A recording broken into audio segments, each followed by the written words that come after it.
김용민의 뉴스 브리핑. 2018년 1월 3일 수요일 아침 김용민의 뉴스 브리핑 문을 열었습니다. 우선 오늘 새벽 서울에서 나온 종합일간지 헤드라인부터 살펴볼까요? 먼저 세계일보. 문재인 정부 비외교관 출신 공관장 급증했다. 캠코더 인사 기용 논란. 계속해서 중앙일보. 평창 동계올림픽 기간에 남북 설 이산 상봉 추진한다. 또 경향신문. 정부 9일에 판문점에서 고위급 남북회담 열자며 북한에 제안했다. 그리고 한국일보. 남북 해빙 속도 내지만 살얼음판 도살인다. 다음 조선일보. 국회 헌법개정특위 자문위원회 병역 거부 허용 조항까지 신설했다. 이번엔 동아일보. 통일부 고위급 회담 열자며 제안했다. 엑셀 밟는 대북 대화. 아울러 서울신문. 정부 남북 고위급 회담 9일에 판문점에서 열자. 이제는 국민일보. 정부 9일에 남북 고위급 회담 북한에 제안했다. 마지막으로 한겨레. 선거 연령 만 19살에서 18살로, 교육감은 16살, 정당 가입은 14살로, 선거법 개정안 발의됐지만 합의는 불투명, 청소년 참정권 넓히자. 이상 오늘의 종합일간지 헤드라인이었습니다. 1월 3일 김용민의 뉴스 브리핑 시작하겠습니다. 김용민입니다. 안녕하세요. 성우 은정입니다. 은정씨, 김정은 북한 노동당 위원장의 신년사 이후 우리 정부가 돌아오는 화요일에 남북 고위급 회담을 열자면서 북한에 먼저 대화를 제안한 것, 이것에 신문들이 주목하고 있군요. 네, 오늘 경향신문, 한국일보, 동아일보, 서울신문, 국민일보가 일면 헤드라인으로 꼽았습니다. 자, 그래서 남북 고위 당국자가 곧 한 테이블에서 만나게 되는데요. 이와 관련한 두 신문의 시각차를 대조해 보겠습니다. 먼저 경향신문입니다. 한반도 긴장을 완화하고 평화정착을 위해 남북 대화는 필수다. 이것이 바로 남북 모두 대화 단절의 시대를 끝내야 할 이유다. 남북 대화는 천안함 사건과 연평도 포격으로 2010년 대화가 중단된 이후 간헐적으로 재개됐지만 이렇다 할 성과를 거두지 못한 채 사실상 8년 가까이 단절된 상태였다. 대화의 중요함은 대화 없는 시대에 무슨 일이 일어났는지 보면 금방 알 수 있다. 북한은 핵 미사일 능력을 고도화했고 이로 인해서 남북 간 군사적 긴장이 고조되고 급기야 한반도 전체가 전쟁 위기에 직면하게 됐다. 대화는 최소한의 한반도 위기 관리를 위해서라도 필요하다. 네, 여기까지가 경향신문 사설이었고요. 이번엔 중앙일보입니다. 평화, 대화처럼 달콤한 말에 들떠 일방적 퍼주기를 해서는 절대 안 된다. 자칫 우리를 향해 날아올 미사일의 엔진값을 대주는 꼴이 될 수 있다. 이번 신년사는 남남 갈등을 부추기려는 고도의 전략일 수도 있다. 분명히 해야 할 사실은 문재인 대통령도 선언했듯 남북관계는 최소한 핵 동결을 입구로 해서 비핵화를 출구로 삼아야 한다는 점이다. 그렇지 않으면 또다시 북한의 속임수에 농락당하는 꼴이 된다. 현재 국제사회는 일치 단결해 대북 제재에 힘을 쏟고 있다. 추위와 굶주림에 분노한 북한 주민들이 들고 일어나면 막을 방법은 없다. 우리가 섣불리 대북 제재를 늦추면 안 되는 이유도 여기에 있다. 네, 여기까지가 중앙일보 사설이었습니다. 애청자 여러분 생각은 어떻습니까? 이미 현실적으로 핵을 보유한 것으로 정평이 나 있는 북한을 상대로 비핵화를 요구하는 것은 비현실적이다. 이런 시각과 비핵화 없는, 즉 서로 힘의 균형이 어긋난 가운데 이루어지는 남북 대화는 무의미하다. 이런 시각. 이 시각이 서로 충돌하고 있는데요. 여러분의 의견 듣고 싶습니다. 샵 1035, 짧은 글 50원, 긴 글 100원이고요. SBS 고릴라는 무료입니다. 자, 오늘 날씨 알아보겠습니다. 최혜윤 리포터가 기상청에 나가 있죠? 네, 오늘 출근길 다시 강추위가 찾아왔습니다. 현재 서울은 영하 6.6도로 어제보다 3도나 낮고요. 강원도뿐만 아니라 충북과 경북 일부 지역으로도 한파주의보가 확대된 가운데 대관령은 영하 15.2도, 제천은 영하 10.1도까지 뚝 떨어진 기온 보이고 있습니다. 오늘은 한낮에도 춥겠는데요. 서울 낮 기온 0도, 청주 1도, 대구 4도 예상됩니다. 바람 강하게 불면서 체감온도는 더 낮을 것으로 예상되니까요. 옷차림 따뜻하게 해주셔야겠습니다. 오늘은 전국 대체로 맑은 날씨 보이겠고요. 있고요. 미세먼지는 보통 수준 보이겠습니다. 다만 영동과 영남 지방은 건조특보 계속 이어지고 있는데요. 불씨관리 신경 써주시기 바라고요. 내일도 서울 아침 기온 영하 7도까지 내려가면서 강추위 이어집니다. 금요일인 모레에는 남부지방에 비나 눈이 내릴 전망입니다. 날씨정보 최혜인이었습니다. 입맛 없으신 부모님, 공부하는 우리 아이들 야식거리, 손님 맞이 음식까지 참 걱정이네, 걱정이야. 이제 이런 걱정 끝! 믿을 수 있는 남도 먹거리 쇼핑몰이 있으니까요. 전통 방식 그대로 100% 한우 나주곰탕과 현미 쌀국수로 가족의 건강을 책임집니다. 다음 포털에서 남도 먹거리를 검색하세요. 한총물이나 단체 선물이 필요할 때 이왕이면 우리 편 회사 네피아를 찾아주세요. 인터넷 검색창에 네피아를 치시거나 032-519-4800으로 전화주시면 친절하게 상담해드립니다. 그런데 상품은 뭔가요? 네피아를 가서 고르세요. 3만 가지가 넘는 물품이 있어요. 술친구 먹으면 술자리에서 완전 날아다니잖아. 음주 생활의 퀄리티가 달라진다니까. 이 연말 회식도 술친구만 있으면 걱정 없어. 연말 회식 절대 강자 술친굼. 술친굼 공식 쇼핑몰 회원만을 위한 추가 증정 이벤트를 확인하세요. 뉴트리션 닥터스에서 만든 콜라겐 몰라요? 콜라겐이라고 다 같은 콜라겐이 아니에요. 체내 흡수가 잘 되는 저분자 PC 콜라겐이거든요. 약국에서 찾으세요. 뉴트리션 닥터스는 약국식품 전문기업입니다. 문의전화 1688-5807 1688-5807. 운전자를 위한 꿀팁 7,000원 운전자 보험 카페. 실손, 부모님 건강, 자녀 보험도 안내해드립니다. 02849-9730 02849-9730. 술자리 많은 요즘 3차까지 달린 당신을 위한 필수품. 전창걸의 새싹 땅콩차. 이제 속쓰림은 잊으세요. 070-8635-1288 070-8635-1288.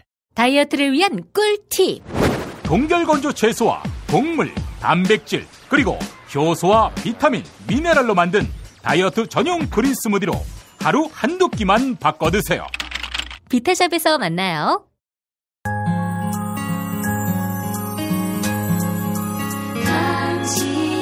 정직한 뉴스 보자관 김용민과 주파수를 맞춘다. 새로운 아침 특별한 선택 김용민의 뉴스 브리핑. 김용민의 뉴스 브리핑. 문재인 대통령이 어제 새해 첫 공식 일정으로 국립서울현충원에 참배하면서 방명록에 이런 문구를 적었습니다. 국민이 주인인 나라 건국 100년을 준비하겠습니다. 이명박 정부가 2008년 건국 60주년 행사를 추진하고 박근혜 정부도 국정교과서에 건국절은 1948년이라고 기술하며 건국절 논란에 불이 붙었는데요. 문재인 대통령은 대한민국 임시정부가 수립된 1919년이 건국절임을 분명히 함으로써 건국절 논란에 종지부를 찍겠다는 의도로 보입니다. 북한 김정은 노동당 국무위원장 신년사에서 북한 대표단의 평창 동계올림픽 파견과 당국 회담의 뜻을 밝혔지요. 문재인 대통령은 북한의 제안을 환영한다며 정부의 후속 조치를 지시했는데요. 새해 첫 국무회의에서 있었던 문재인 대통령 모두 발언 들어보시죠. 북한 김정은 위원장이 신년사에서 북한 대표단의 평창 올림픽 파견과 남북 당국 회담의 뜻을 밝힌 것은 평창 올림픽을 남북 관계 개선과 평화의 획기적인 계기로 만들자는 우리의 제의에 호응한 것으로 평가하여 환영합니다. 통일부와 문체부는 남북 대화를 신속히 복원하고 북한 대표단의 평창 올림픽 참가를 실현시킬 수 있도록 후속 방안을 조속히 마련해 주기 바랍니다. 또한 남북 관계 개선이 북핵 문제 해결과 따로 갈 수 있는 문제가 아닌 만큼 외교부는 남북 관계 개선과 북핵 문제 해결이 동시에 추진될 수 있도록 우방국 및 국제사회와 긴밀히 협의하고 협력하기 바랍니다. 문정인 대통령 통일외교안보 특보는 2014년 인천 아시아 경기 대회 때는 우리가 찬스를 놓쳤지만 이제는 우리가 찬스를 잡아야 한다 이렇게 밝혔습니다. 박근혜 정부 시절인 2014년 당시 북한의 실세 3인방 최룡해 노동당 비서와 황병서 군총 정치국장 그리고 김양건 대남 담당 비서는 인천 아시아 경기 대회 폐막식에 깜짝 참석했죠.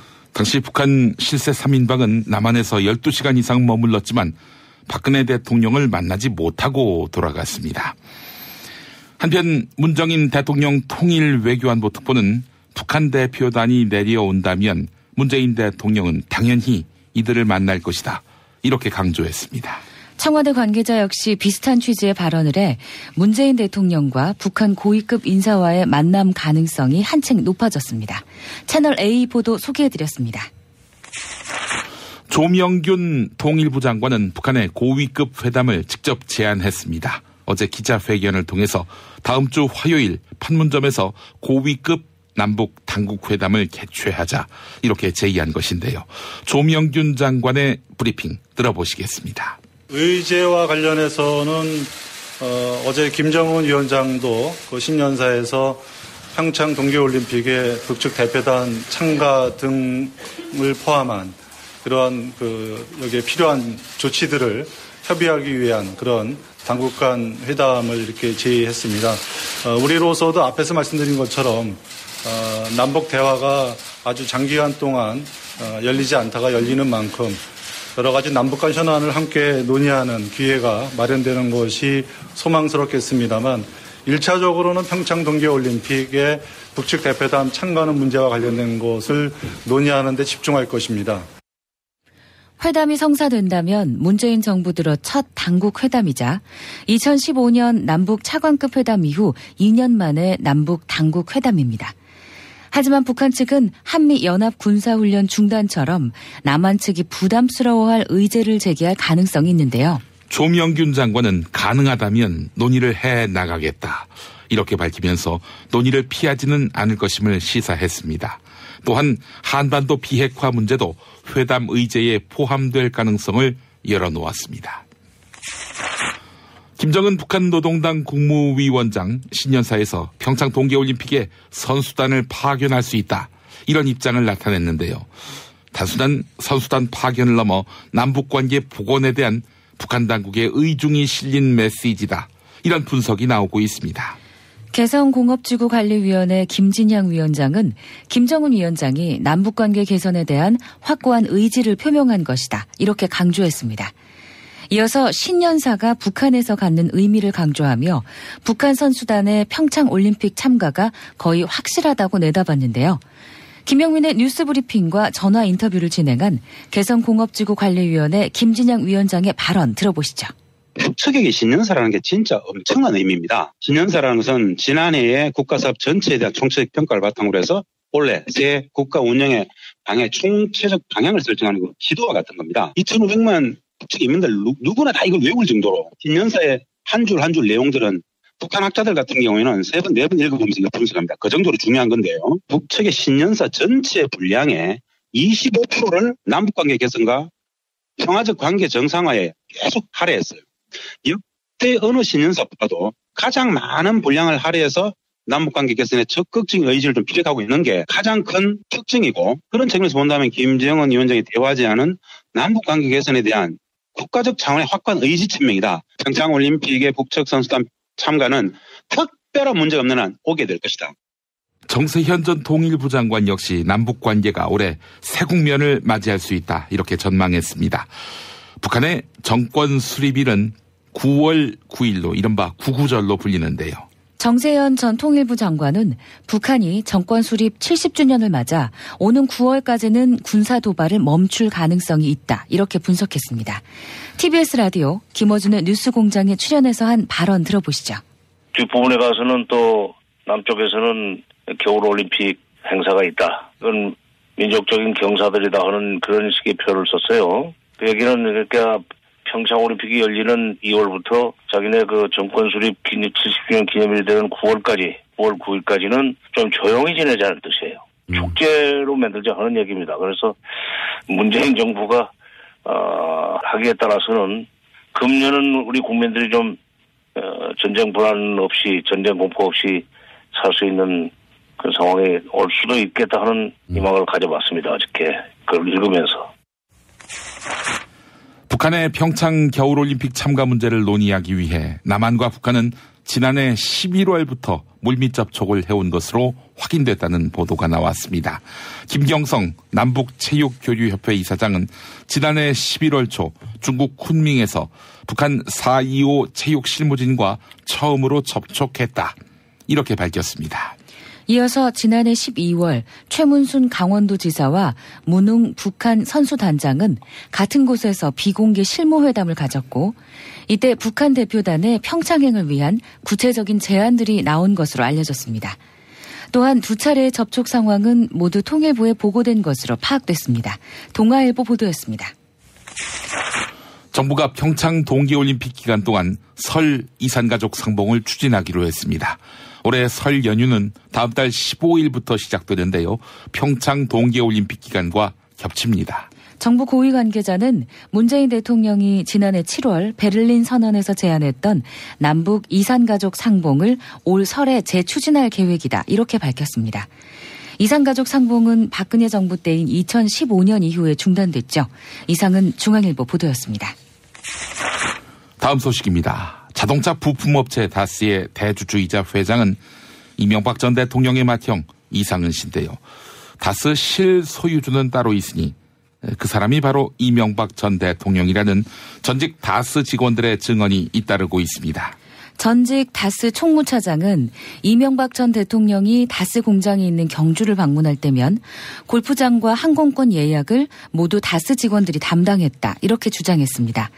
특히 비용을 결제할 때는 다스 법인카드를 사용했다고 밝혔습니다.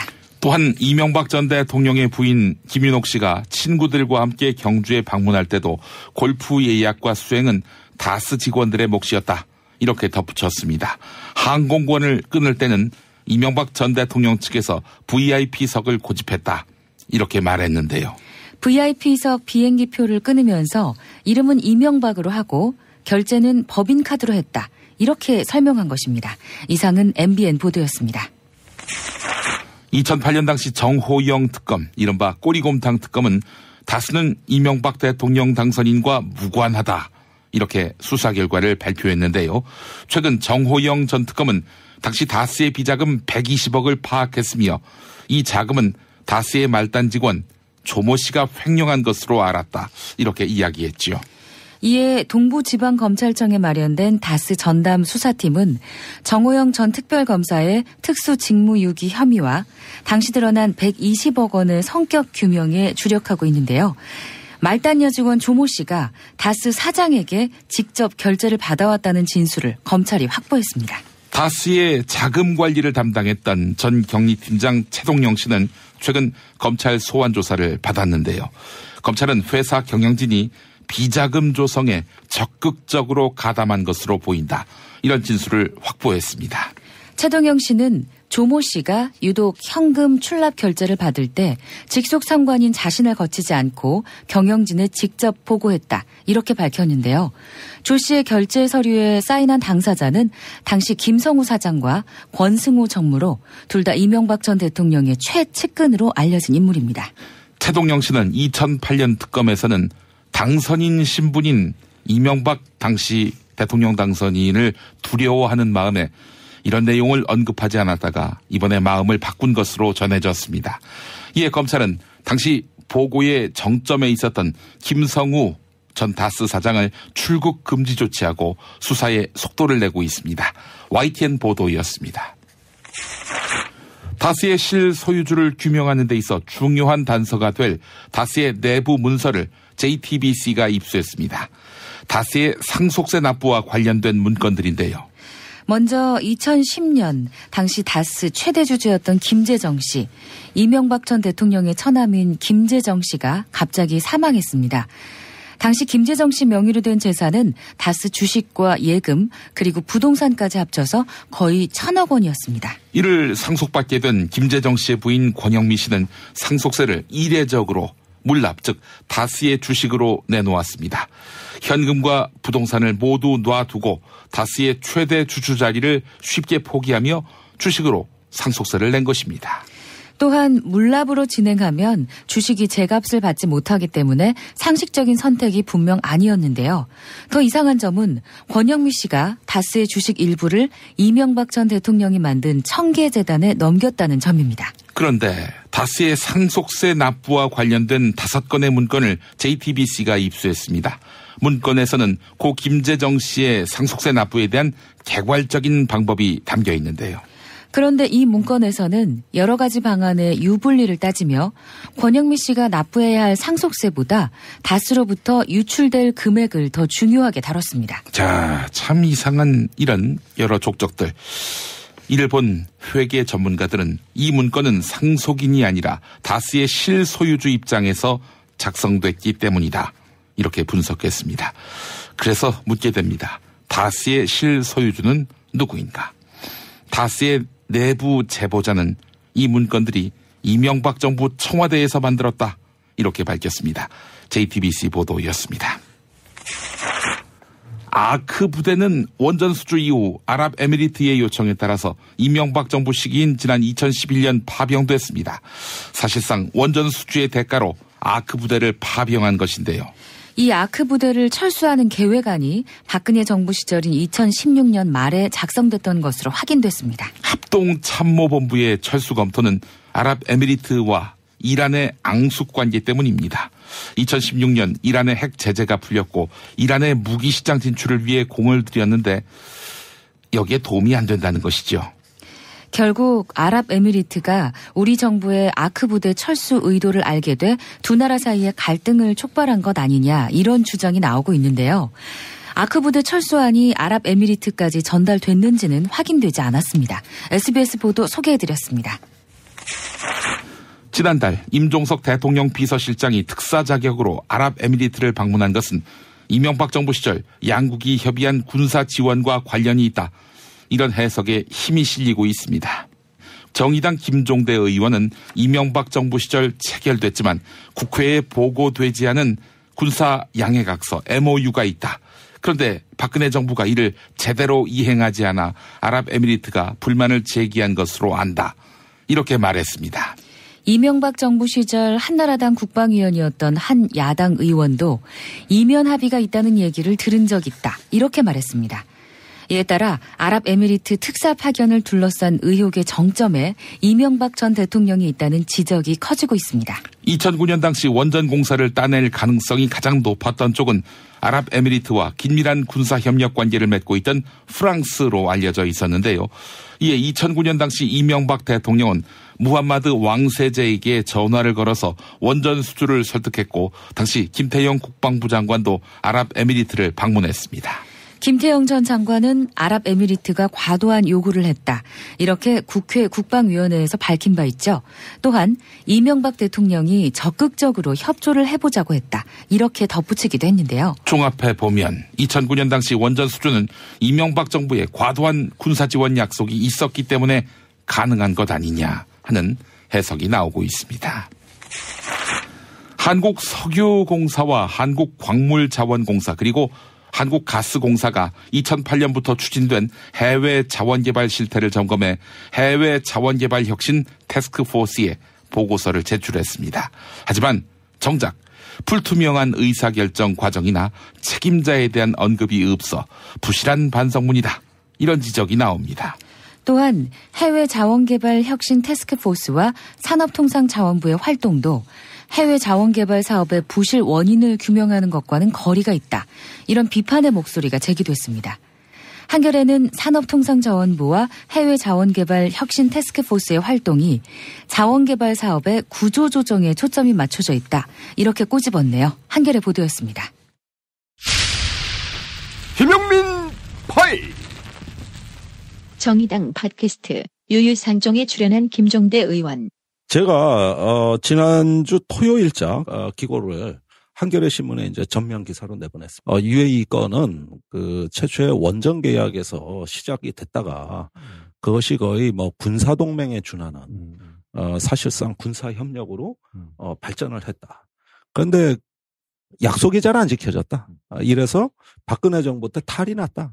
그게 문재인 정부 때 와르르 이제 터져 나오기 시작한 건데, 오늘 아침에 자유한국당에서 제 이름을 거론하면서 어제 자유한국당 최고위원회의 높은 수준의 보안이 요구되는 이 사안을 정의당의 국회의원 한 사람이 이 국가기밀 보안을 어떻게 알게 됐는지 문재인 정권은 국민들에게 소상하게 진실을 이야기해야 될 것입니다. 아니 그렇다면은 자유한국당이 제 말은 어쨌든 틀린 얘기는 아니라고 본 거죠. 그런데 UAE 건은 2010년부터 제가 기사를 썼어요. 가장 우리나라에서 이 원전 수출과 군사협력의 상관관계에 모종의 그 의혹을 가장 많이 쓴 게 저예요. 그런데 이번에 UAE 건에 대해서 굳이 말하자면 저 자유한국당은 완전히 삽질했다. 왜 저럴까? 저거 까지면 누가 다칠까? 김성태 한국당 원내대표 JTBC 뉴스룸 토론회에 나가서도 이 문제로 노회찬 정의당 원내대표와 설전.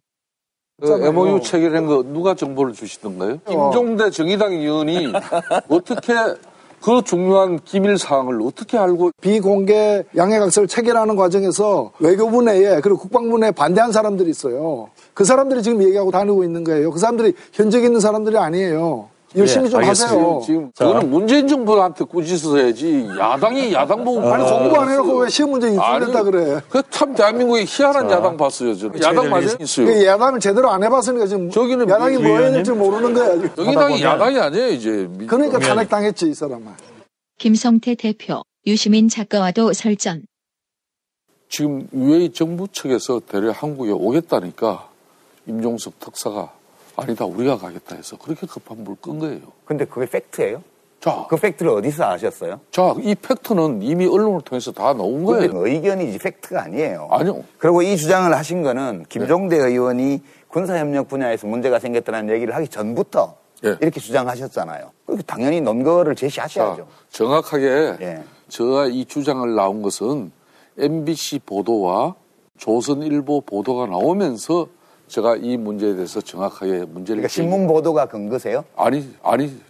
아랍에미리트 비밀 특사 파견과 관련해 신문 방송 보도가 아닌 정보의 또 다른 출처를 최초로 밝히는 김성태 대표. 1980년대 초에 중동 건설 현장에 근무한 경험도 있는 사람입니다. 참고로 김성태 대표는 1983년 사우디아라비아로 건너가 대학교 건설 등에서 노동자로 일한 경력이 있음.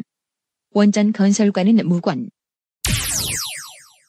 네, 중동에서 일했다고 이 아랍에미리트 최근의 군사협력 논란 이걸 다 간파했다는 말씀인 건지 도무지 이해를 할 길이 없네요.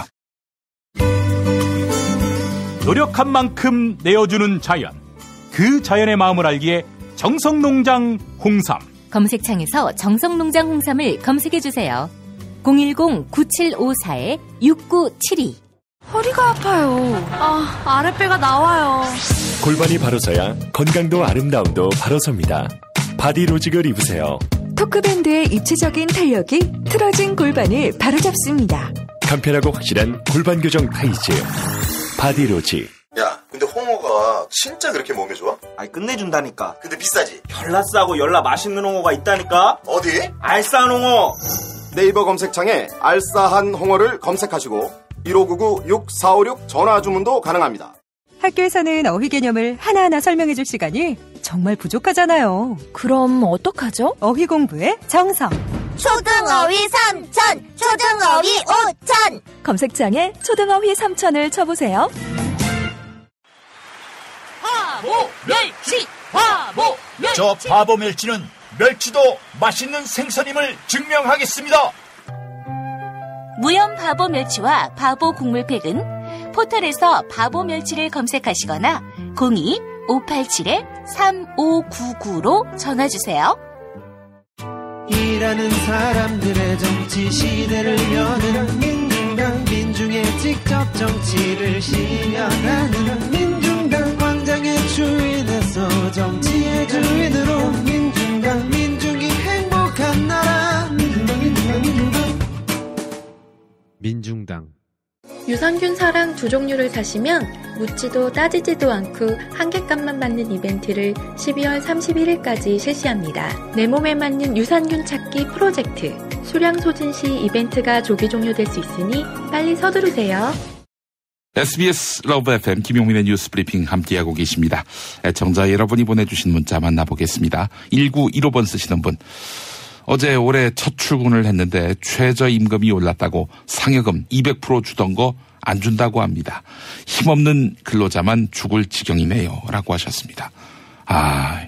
이렇게 나오나요? 예. 박동준님, 이미 헌법 전문에 대한민국 임시정부의 법통을 잇는다고 했는데 건국이 1919년이 아니면 언제입니까? 헌법을 무시하면 건국이 광복 이후라고 말할 수도 있을 것 같네요. 라고 하셨고요. 5972번 쓰시는 분, 퍼주기, 남남 갈등 같은 구시대적인 프레임에 갇혀서 북핵 선 폐기를 조건으로 걸고 대화를 아예 안 하는 것은 북핵 해결 의지가 없다고 봐야 하지 않을까요? 라고 하셨습니다. 지난 9년의 풍경 아니었습니까? 남북관계 풍경. 강석주님, 북한 김정은은 진실성이 의심되는 사람이라 그의 숨은 의도를 정확히 파악해서 남북 대화에 임해야 우리가 바라는 목적을 이룰 수 있을 것입니다. 라고 해주셨고, 3578번 쓰시는 분, 사람은 쉽게 변하지 않습니다. 북한 쇼에 당하지 않았으면 좋겠습니다. 라고 의견 보내오셨습니다. 최경채님, 평창 동계올림픽과 평화를 위한 대화는 해야 하지만 북한 핵을 용인하며 돈을 주어서는 안 됩니다. 끝까지 북한이 핵을 포기하지 않는다면 우리의 동맹국과 보조를 맞추고 우리도 핵으로 자위권을 지켜야 한다고 생각합니다. 라고 말씀하셨습니다. 자, 김용민의 뉴스 브리핑 여러분의 의견 기다리고 있습니다. 샵 1035 단문 50원 장문 100원이고요. SBS 골리나는 무료입니다. 언론의 암흑기, 당신의 뉴스 길라잡이, 김용민 브리핑.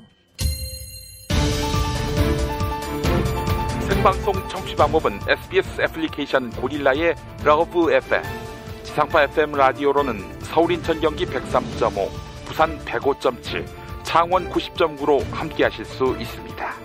대한민국 최고의 뉴스 전달자 김용민, 그를 월요일부터 금요일까지 아침마다 만나보세요.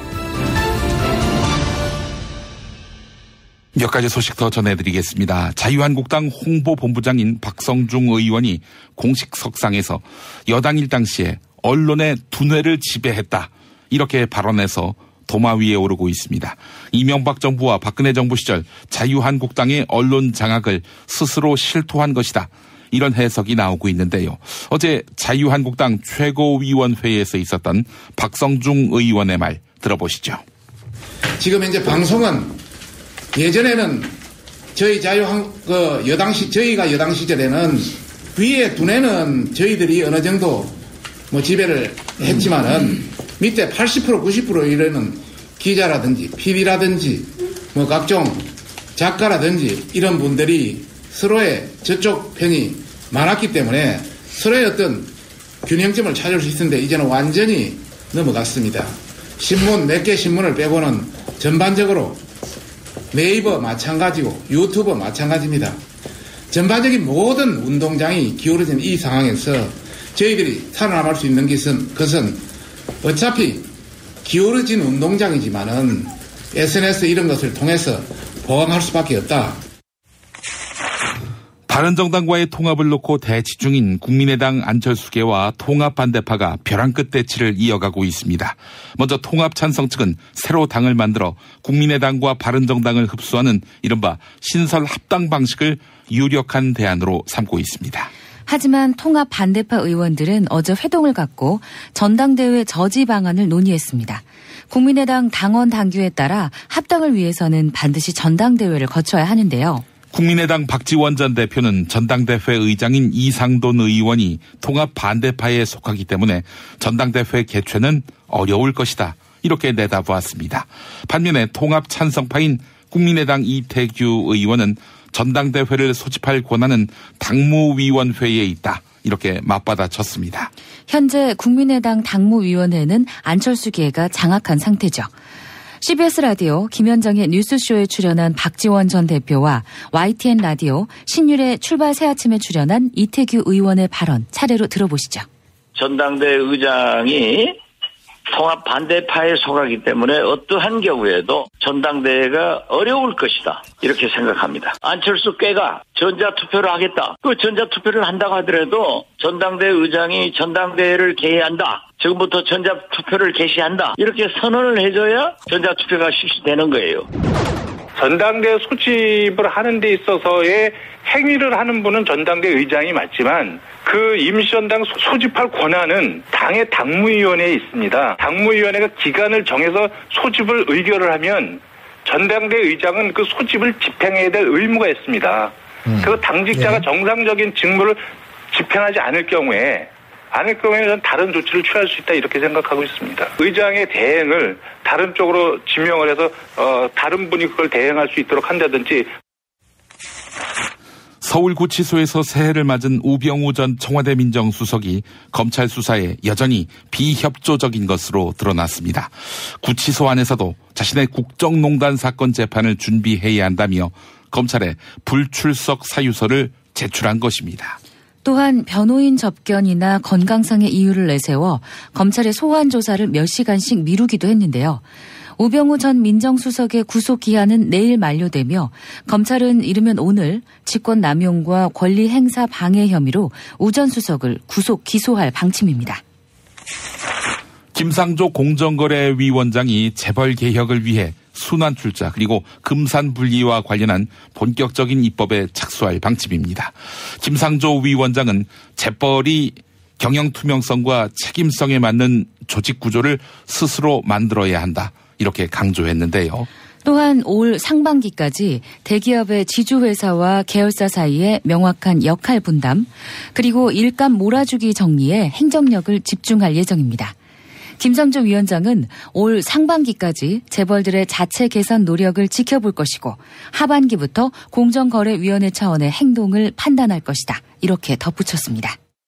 탄핵 때문에 이야기를 전달을 하려고 해도 길을 막고 듣질라나요. 해족 수준으로 쪼그라든 한국 보수. 회생의 길은 과연 있을까? 변화된 정치 환경. 갈 길 잃은 보수에게 새로운 희망을 제시한다. 애국보수의 화려한 부활과 집권을 위한 본격 가이드. 김용민의 신간. 보수를 지켜라. 진중권도 투표하는 보수 정당. 광주에서도 일당이 될 수 있는 보수 정당. 젊은이들의 입당이 줄을 잇는 보수 정당. 언제까지 민주당 정의당을 부러워만 할 것인가? 부러우면 진다니까? 자유한국당 당원 김용민이 쓴 보수를 지켜라. 이김에서 나왔습니다. 2008년 금강산 관광을 떠난 박왕자 씨를 북한이 총격을 가한 뒤 경색 일변도로 흐르던 남북관계. 네, 이제 조금씩 풀릴 움직임인데요. 10년의 간극이 좁혀질 수 있을까? 네, 하늘님의 조율이 필요해 보입니다. 한영애 씨의 조율을 띄우면서 마무리하겠습니다. 지금까지 전 김용민이었고요. 성우 은정 씨 수고하셨습니다. 네, 감사합니다. 내일 뵙겠습니다.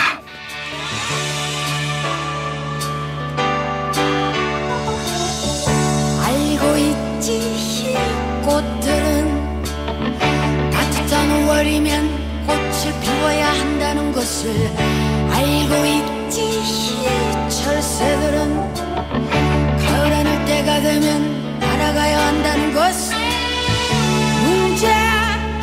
무엇이 문제인가 가는 건 모르면서 그저 달리고만 있었던 거야. 지고지순했던 우리네 마음 언제부터 진실을 외면해 왔었는지 잠자는 하늘님이여 이제 그만 일어나요.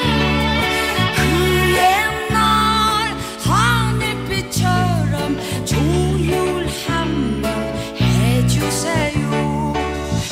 정다웠던 시냇물이 검게 바다로 가고. 김용민 브리핑과 함께한 시간 어떠셨어요? 다음 시간에도 보다 바르고 알차며 즐거운 정보로 여러분을 찾아가겠습니다. 팟캐스트 포털 팟빵에서 다운로드하기, 구독하기, 별점 주기, 댓글 달기로 응원해주세요. 잊지 마세요. 다운로드하기, 구독하기, 별점 주기, 댓글 달기.